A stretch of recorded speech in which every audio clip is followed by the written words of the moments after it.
Hello everyone, welcome back to my channel. My name is Hayley and thank you so much for allowing me to join you on your journey today. So today's video is going to be all about the tools that I always use, no matter the manifestation, no matter the spell. These are my staples that I always use.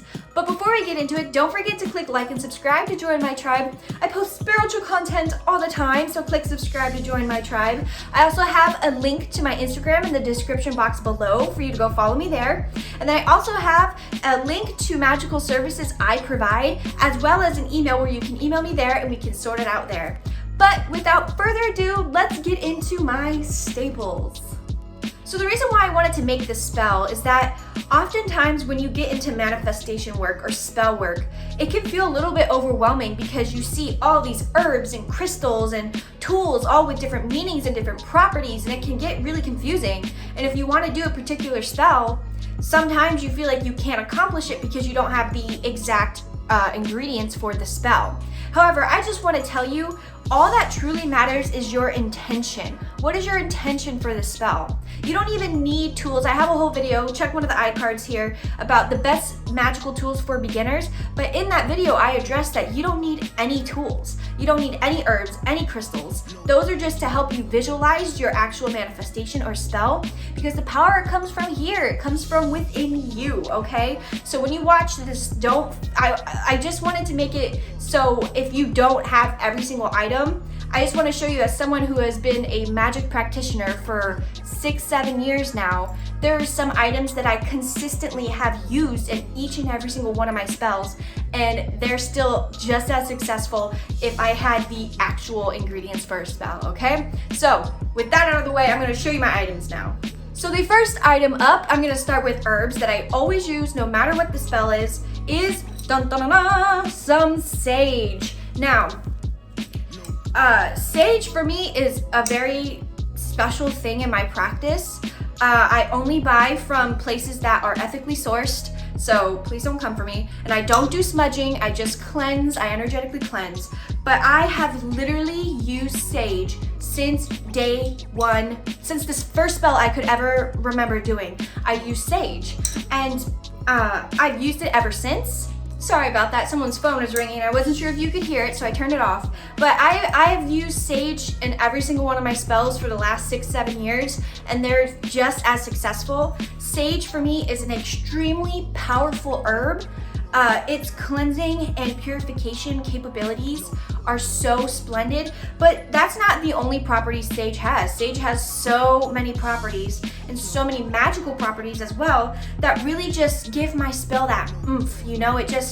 I'll cleanse my space before, I'll cleanse myself, my tools, anything I'm using. I even put this in every single one of my spells because I want to make sure the spell is purified, cleansed, untouchable by other energy influences. The next staple herb I always use in every spell and manifestation work is my rosemary here. I don't know if you can see it, but I dried this myself, but I always use rosemary. Rosemary is like sage in the sense of it's a really good cleanser. So if you don't want to use sage, you could use rosemary as like to cleanse your space, to cleanse yourself. Super good cleanser, super good for protection. Any protection spell I do, I use a fuck ton of rosemary because it's so protective. And that's also another reason why I include it in all of my spell work and my manifestation work, is so the spell itself is protected in general. The sage makes sure it stays cleansed and nice. The rosemary protects the fuck out of it. So that's why I always use rosemary no matter what the spell is, because I want that extra oomph of protection. But rosemary is also super great for health and for romance. I mean, just like sage, all herbs have multiple properties to them.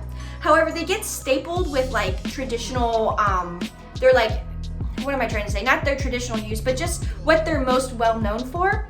But I mainly just use sage in all of my spells, so the spell turns out healthy, if that makes sense. Like, it's exactly what I want and there's nothing missing. And for extreme protection, just so if someone's casted an evil eye on me and I don't know about it, they can't influence my spell because I got my rosemary beach. Finally, the last herb that I use in every single spell, well, there's two. The other one I don't have with me, it's lavender. I always use lavender in my spells. I use all of it. I actually have to go get more because lavender just ensures that it's going to be very tranquil. So when we do spells, for some reason, something that's always in my mind is like, I want to make sure the spell I'm doing doesn't hurt anyone. Like I don't take someone else's energy to use it for me by accident. Or I want the spell to be peaceful and calm and tranquil. I want it to happen peacefully in my life. So if I'm manifesting abundance, like financial abundance, I don't want like my grandma to die and then I get this inheritance. No, that's why I'll use the lavender so I receive this financial abundance in a peaceful way. And that's why I also use chamomile. As you can see, this was all the way full. I used the fuck out of chamomile. But I pair it up with, it's always rosemary and chamomile I pair together in every single spell. And that's because chamomile also has those calm, tranquil attributes to it. Sometimes I'll only use lavender, sometimes I'll only use chamomile, sometimes I'll use both of it. Honestly, it depends on the spell. But every single spell I do, I use chamomile or lavender every single time. And like I said, I use chamomile for the same reason. So the spell happens peacefully and calmly in my life. But yeah, lavender and chamomile, staples. Every single spell. You should try it. I think you'd be surprised. So the next thing I want to talk about, it's not necessarily an herb, but you can find it in your kitchen, and that is pink Himalayan salt. Now, it doesn't have to necessarily be pink Himalayan salt. Before I even had this kind of salt, I was using just table salt. But salt in general, I use in every single spell. For me, I have this huge emphasis, and this must be something that happened to me in my past life, but I want to make sure every single spell I do is locked. It is locked, it is solid, it is mine only to see. Only the energy will affect me unless someone is with me that wants the energy to affect them as well. But I want to make sure my spells are sealed, locked, my energy only, no interference, right? And the reason why I say this must stem from a past life is because I've never had someone try to interfere with my spell work before, but I just have this like, I need to make sure my spells are protected. So that's why I think maybe some mishaps happened in a past life where people were intruding my spell work.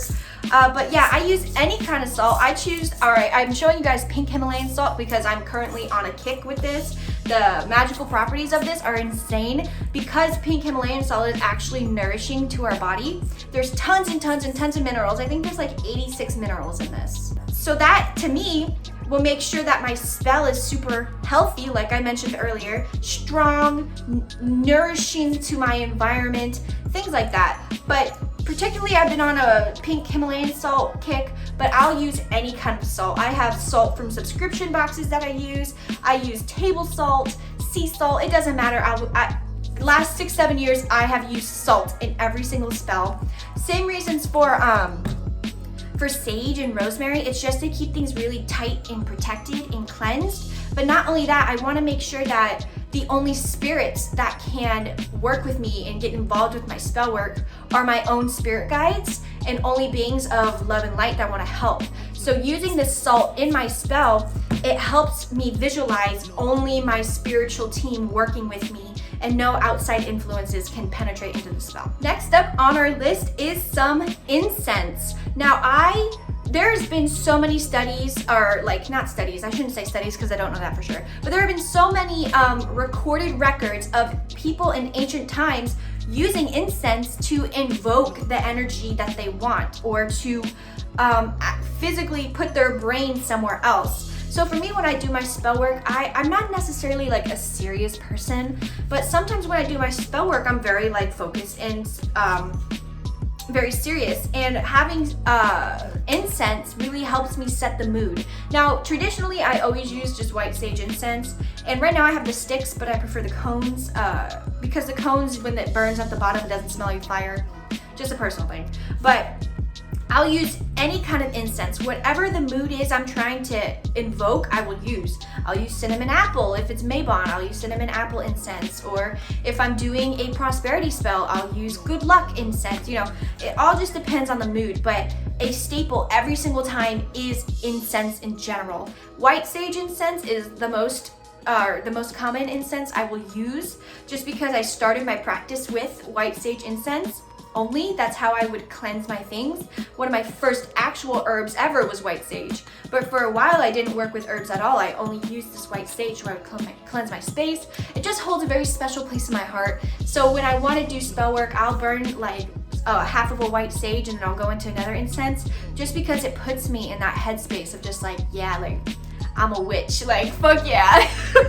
So now we're gonna move on to crystals that I use every single time in my spell work, no matter what. So first one up is I almost said a white quartz. Girl, it's literally tattooed on my arm and I can't remember the name. A clear quartz. I always use a clear quartz. The most stones I own is clear quartz. And the reason why I love clear quartz so much is because it is such a powerful fucking stone. Like, one of my only crystals I ever owned when I first started my path was a clear quartz. And wow, did my spells turn out amazing. Wow, was my energy so high. I literally have it, I want to show you guys. I literally have it tattooed on my arm. It's beach. Like, I have this shit tattooed on my arm. I love clear quartz. It is such a powerful stone because it's just an amplifier of the energy. I could literally, here, let me grab a crystal. So let's say this rose quartz, right? Let's say I'm trying to do a self-care, self-love type of spell. I could use rose quartz on its own. However, if I wanted to amplify or spread out the energy, make it stronger, I would pair it with a clear quartz. And that will send out, not only will it send out the clear quartz properties, but it'll also amplify it, or amplify the rose quartz to a magnitude level so much better. Think of it like when you play music on your phone, and then when you connect it to a stereo. This is playing music on your phone. This is when you connect it to a stereo. It just amplifies the energy so much. I love it. So many spells I do, I really only use clear quartz, unless it's like I'm trying to manifest health and money. Of course, I'll use like a green stone or something. But most of my spells, I only use clear quartz and the other crystal I'm about to show you. But those two crystals are like the only thing I use. And the other staple crystal that I use for every spell work, no matter what, is the selenite. Now I know in a previous video someone pointed out to me that this is actually satin spar. However, I made a whole video talking about if like the actual crystal matters, like if it's real or fake. So for me, I still call this selenite because I've had it for 5 years and I've used it for 5 years as selenite and it works. But the reason why I use selenite in every spell is because selenite acts as a beacon for your spirit, or for spirits in general. If you're trying to get in contact with spirits, you would use a selenite, or meditate with a selenite in your hand, because it acts as like a beacon of light for them. So when you're trying to do spell work, if you work with your spirit guides or deceased people, you would use selenite. And it would just attract them, bring them over here. It's like, yes, I know my spirit guides are always around me at all times, but you know, I'm allowed to have free will. So I'm allowed to do spell work alone if I want. So I'll physically call them, say, my spiritual team, please step forward to help me through the spell work. And I'll also have a ton of selenite. I have a huge selenite lamp right here, actually. Just so they can draw, just so the spirit guides and the spirits can draw the energy from the crystal to make their presence more powerful and add their energy to my spell work. All right, we're almost done with this list. The next thing I always use, no matter what, in my spell work is my tarot cards, and specifically this deck. This is just the traditional, I don't even know how to say the guy's name, Raider Waite tarot deck, literally just the traditional ass deck. This was one of my first decks I ever owned, and for so long I never used them. Anyways, but I always use this no matter what, because I'll do my spell work, my whole spell, and then afterwards I'll do a full ass, thick ass tarot reading for myself, and I basically ask for the messages from the spell and from my spirit guides, and boom, there it is. So that's a real easy one, my tarot cards. And the last item on my go-to items for spell work is actually my jewelry, and it's specifically my bracelets here and my rings. This ring specifically, and these bracelets specifically. These all have very big significant spiritual meaning for me. I have had this ring right when I started getting into witchcraft and manifestation work, and I got it from India. It's a Etsy shop, and I wish I remember the name. I literally don't remember, but I've had this for about 4 or 5 years, and it's all magical. You know, you don't need jewelry to invoke magic within you, but just having these on me, like, it's so powerful for me. It's white agate, and then I have the evil eye, some malachite, I'm probably saying that wrong, and then this is a rainbow moonstone, and then these are all supposed to represent the chakras. But what I find interesting is that the crown chakra crystal fell out.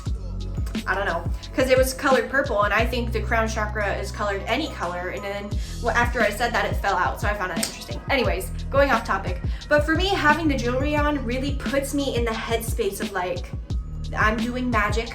This is special. I'm using my hands. I'm crafting the energy within my hands and in my body. It's like a clear quartz to me. It just amplifies my energy. Well, everyone, those are all of my go-to items for spell work and manifestation work.